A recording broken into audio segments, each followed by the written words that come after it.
In nomine Patris et Filii et Spiritus Sancti. Amen. The first reading from the first epistle of St. Paul the Apostle to the Corinthians, chapter 1, verses 26 to 31.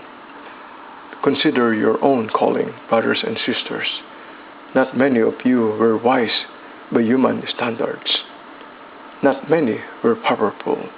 Not many were of noble birth.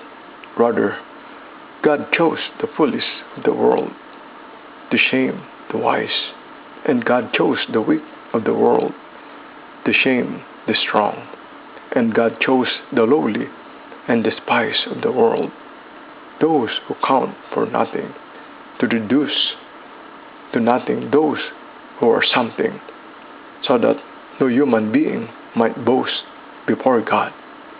It is due to Him that you are in Christ Jesus, who became for us wisdom from God, as well as righteousness, sanctification, and redemption, so that, as it is written, whoever boasts should boast in the Lord. In nomine Patris et Filii et Spiritus Sancti.